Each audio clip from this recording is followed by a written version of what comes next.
I'm here with Alex of Undeath to talk about It's Time to Rise from the Grave.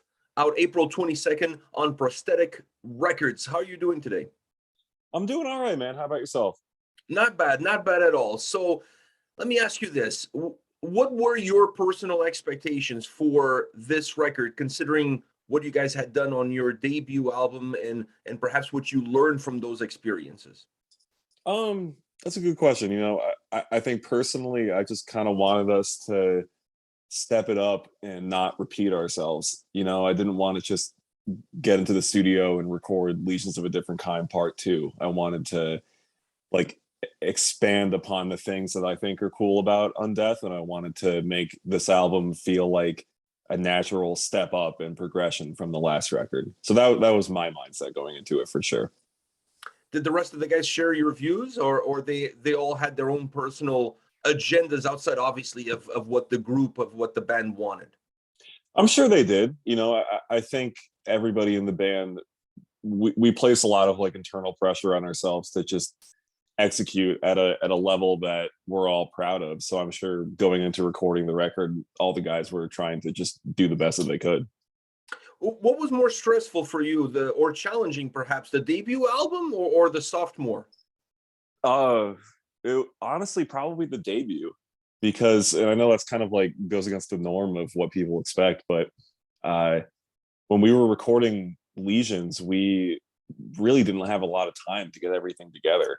We were kind of working against the clock. We had a lot of deadlines that we had to meet that were coming up really fast, and we had much less time in the studio to get everything recorded. And so it was just a very, very hectic process throughout. But for this record, we had a lot more time. We had a lot more time in the studio, especially just to go over everything and make sure everything was the way that we wanted it to sound. So the first record was definitely more challenging, I would say. What lessons did you take from those experiences, from those challenges, that you feel like perhaps helped you overcome something that maybe came your way during the recording of this one? That's a good question.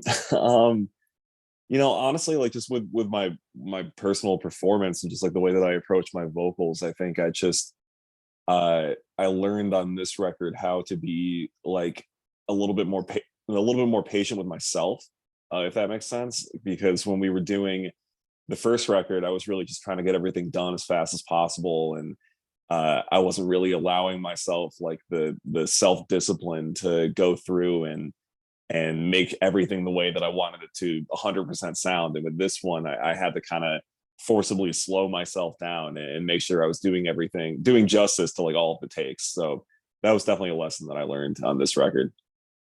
So for those that are not very familiar with the band, how is the creative process for you guys? Do you guys work as a unit? Do you work individually and then you bring your ideas to the collective? How does it work? How's the machine? So far, like leading up to this point, the way that we typically do things is Kyle, who is one of our guitar players, he's kind of like our principal songwriter, and he's like the mastermind behind most of our songs. So he'll sit in this room and he'll just come up with 80 to 90% of a song just by himself. Like he'll have the bones of it, and then he'll bring it to me and Matt and Jared and Tommy at practice, and we'll finalize it together. And so far that's how it's worked. Like Kyle's been the guy who's come up with basically everything. But on this new record, I mean, it was still mostly Kyle, but there's like a little bit more collaboration there. Like Tommy brought a song in, the song Bone Rot on the new record. That's like pretty much mostly a Tommy song. And then moving forward, I think we're gonna get a little bit more collaborative. I know Jared has a lot of riffs that he wants to bring in. I know Tommy's got even more stuff. So LP3, whenever that happens, it's gonna be a even more collaborative affair. So I'm stoked about that. One of the things I noticed immediately the moment I went through this record was how compact, how much you guys squeeze these 10 songs together. I mean, there's no cracks in between it. You're putting the listener through a meat grinder when you go through these 10 songs. What kind of perception you hope that this design, this approach of having 10 tracks that are really well tight knitted, almost as one, will give the listener? What's your hope? I we don't want to waste people's time. It's the big thing. Like we're just about getting right down to business and just like we know why you're here as a listener. You're not here for the extended instrumental interludes or the creepy orchestral intros. Like you want to hear the death metal songs, and we want to play the death metal songs. So I hope that when people listen to this record or really just listen to our band in general, they know that we're not here to fuck around. Like we're trying to just get down to it, just have a good time. That's exactly what I took from it. You guys are like a no frills death metal band.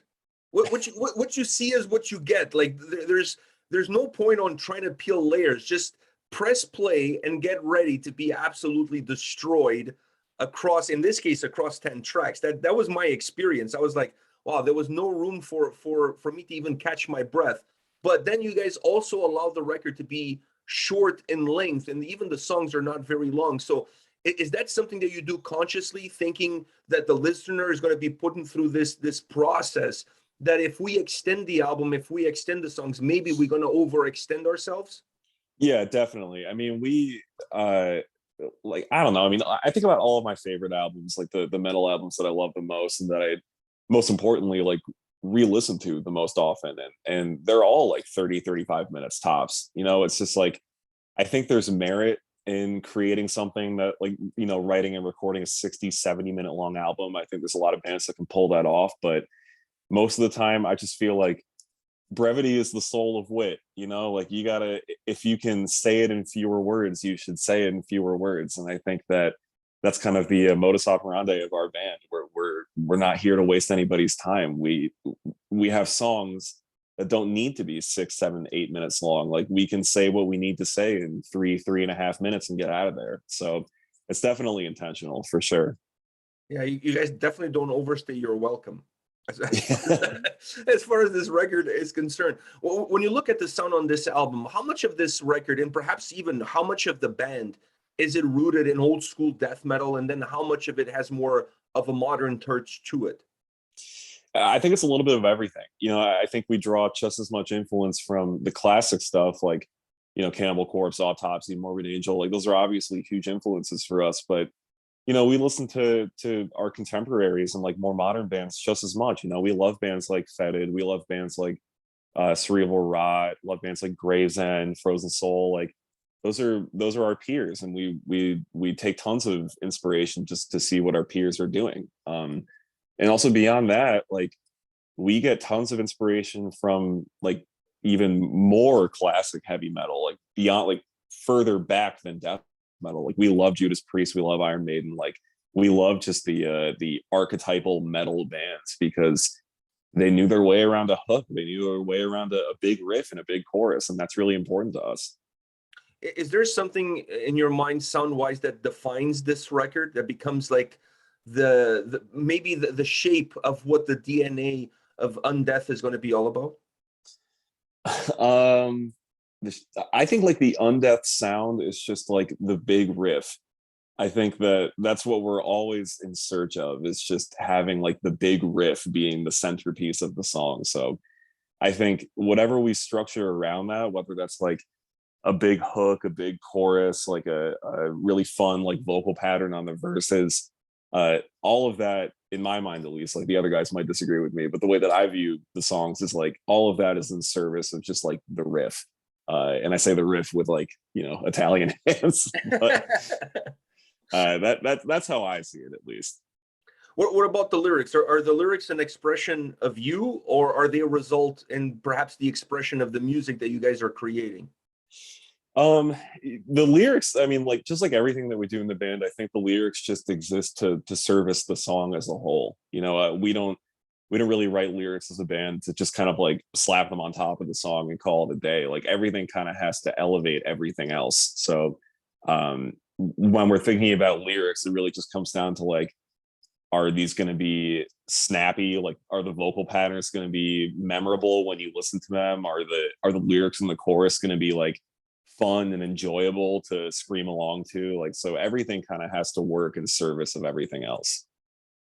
Do you have any routines for your voice, like things that you do to prepare, and not just in between albums, but even preparing for when you have live shows and the demands that come from it? You know, I probably should have developed like a more professional routine at this point, but I have like little things that I do, like when we play live and when we're going out for like weeks on end playing show after show after show. I'll definitely like try to just get enough sleep. I'll try to make sure I'm like properly hydrated before we go on stage. I won't like smoke anything before we go on stage because it like dries my voice up. I like to, I mean, I'm a simple man. I like to just, 10, 15 minutes before we get out on stage, I like to just have a little sip of whiskey or something like that and make sure I have a water bottle on stage and I'm good to go. But as our touring schedule gets more and more demanding, I'm sure I'm going to have to try to figure something a little bit more substantial out. maybe 2 shots of whiskey instead of one. Yeah, I'm just going to be hammered by the time I get on stage, and then I'll be fine. Well, it would definitely be substantial, but let's hope that's not the case. You mentioned the bands that influence you guys from the past and the present. Do you have vocalists that you look up to that influence your style and your approach? Yeah, definitely. I mean, so Corpse Grinder is a big one. Like, just the power behind his voice to this day, and the way that he like carries himself on stage. Like, he's like my number one inspiration as far as death metal vocalists go. Beyond that, like Lord Worm, Cryptopsy, that's a big one. Like just all the Cryptopsy vocalists, like Mike DeSalvo. Like, I love Whisper Supremacy. I love his style on that record. I love that he kind of carried himself on stage with a little bit more of like a punk or a hardcore energy. Like, he just had like a cool swag to him. So he's definitely a big inspiration for me. And then even like beyond metal, there's tons of vocalists out there that are very inspiring to me. Like Cedric from At the Drive-In and the Mars Volta. Like, I've admired him since I was like 13 years old. Like, he's pretty much like one of, if not the only people early on who like maybe want to sing in a band. So he's really high up there as well. I have one last question for you. Undeath has been buzzing. Like, I mean, I see guys like Sean the Butcher, like giving you guys shout outs, everybody's talking about the band. Everybody's talking about this record. Is this your homies just putting out a lot of PR for you out there? Or do you feel like this is finally a recognition from all the work that you guys have put in? Uh, you know, I don't know if we have a lot of friends. And if we do, like, I don't know if they're going to be hyping up our record so much because they're probably going to want to humble us a little bit. But yeah, I don't know, man. Like, it's tough for me to tell because I'm on the inside of things, so I don't really get a good perspective about like how people actually perceive my band. But I don't know. I just feel like things are moving in a cool direction for us, and uh, I think we've been lucky to kind of be in the right place at the right time with a lot of the press that we've been getting. And I just try not to overthink it. I try to just live in the moment and enjoy it while it's happening. It's a good philosophy. I like that. Just enjoy the ride. Just enjoy every single moment that it gives you. Alex, thank you very much for your time today. It was an absolute pleasure to chat with you. All the best to you and the guys with the release on April 22nd. And hopefully I'll see you on the road. Maybe have a shot of whiskey with you. Hell yeah, dude. Thanks for having me. No problem. Take care, man. All the best. All right, take it easy.